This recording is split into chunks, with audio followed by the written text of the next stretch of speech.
Hey guys, what's up? We're back with some more WarFrame action. Today we're going to be looking at the Corpus spear gun known as the Ferrox. The Ferrox, of course, being quite strong. It also received some new buffs along with all of the other spear guns. I think most of them were quality of life buffs, but some of them were actual buffs. So let's have a look at two different builds that suit two different gameplay styles. So the first one, we're calling the all-round build. This one, it's good for basically everything as far as I can tell. You can use it mostly for the charge shot because it's really strong with that 9.7 times multiplier, as well as throwing it. It's still decent, but it's not as good as the other build. For every tick of damage, we are doing roughly a third less than the other build, which we will have a look in a second. The thing that you can't see is the infected clip mod that is right behind my face, so that's why we are doing viral damage. The Ferrox Sati Agrifa is the main meat of this particular build here. We have a lot of extra critical damage, which is why we have a critical multiplier of 9.7. We also have some extra multi-shot, which is just more damage. It's free real estate. And we have heat damage, which is, it's just good. It's good. Cool. Real quick, you will notice that here the throw damage is, it's okay, but we're not relying on crits, so can't really do anything about that. The alternative build is the Death Beacon build. This is a throw build, so the main thing we're looking at here is a lot of extra status chance and more damage. For some reason, the way that the ticks work in the throw is a bit weird, so the damage increase that I've noticed against something like Corpus Techs, against their health specifically, it's a kind of bit of a difference between 2 and a little bit 1,000 versus 3 and a little bit 1,000 and stuff like that, but we will have a look at that in the demonstration. But otherwise, the main difference is we're using Hammer Shot instead of Vital Sense because I need to fill the polarity, because I am using a Riven that has a V polarity as opposed to a D polarity. This is Ferrox Visidex. It is just extra damage, extra status chance. Great. Keep in mind that for some reason, 100% status chance doesn't mean that everyone who gets hit by the pulse gets hit by a status proc. I wish that were the case, but it's not the case, so you can actually get by with 94.2% status chance. You don't need 99.9% status chance or something stupid like that. You only need a very high amount, not absolute maximum.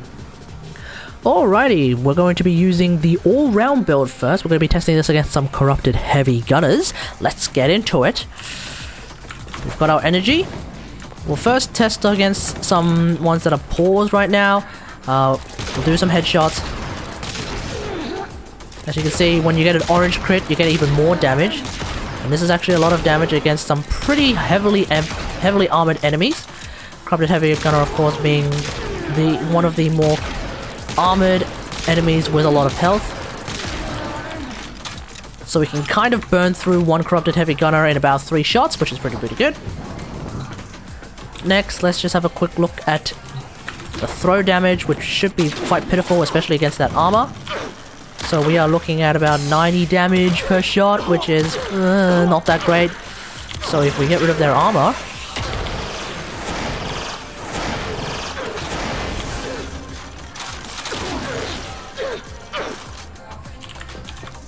oh, I threw it too far.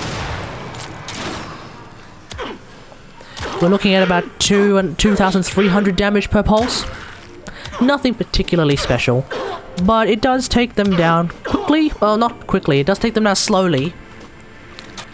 Obviously, against unarmored Grenier, we can just kill them with the charge shot anyway. So that's that. But the tether is always really nice for any defensive mission. If you're going to be using the all-round build and you want to bring another weapon that does a lot of damage, for example the Ubona Prime. And now we'll fight them proper.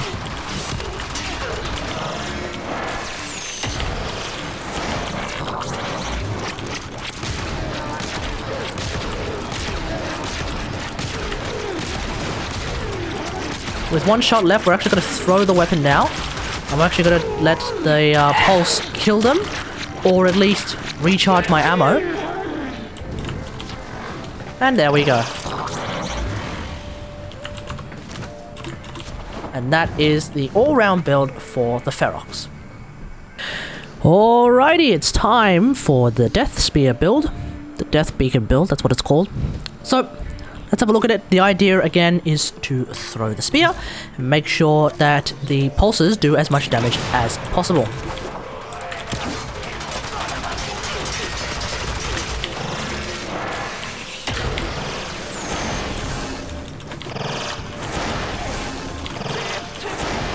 Alright, let's throw a spear right in the middle of them so they all get tethered. And now we just sit and wait.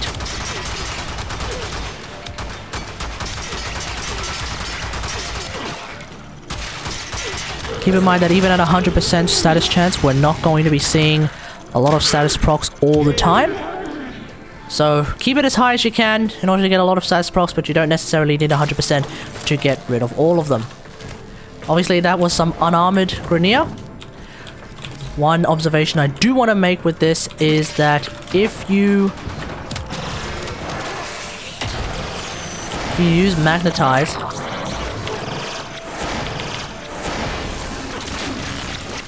you do end up doing more damage. Now you can't tell because they still have armor, but we're starting to do similar levels of damage with the Ferrox as a spear against magnetized enemies. And because they're magnetized, they're also going to be affected by other things such as the shards that come from their armor. That's how mag works.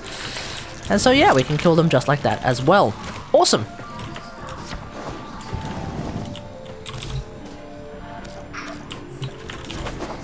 So just a quick demonstration of how long it's going to take with the single shot. 2, 3, 4, 5. Without that 9.7 times crit multiplier, it really will take a long time to kill these enemies, so we're not going to do that. And that is the Death Spear, Death Beacon build in full display. Alright guys, let's have a look at both of these builds in action.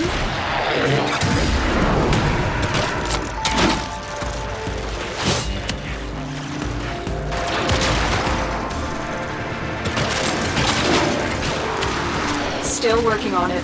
Continue to defend.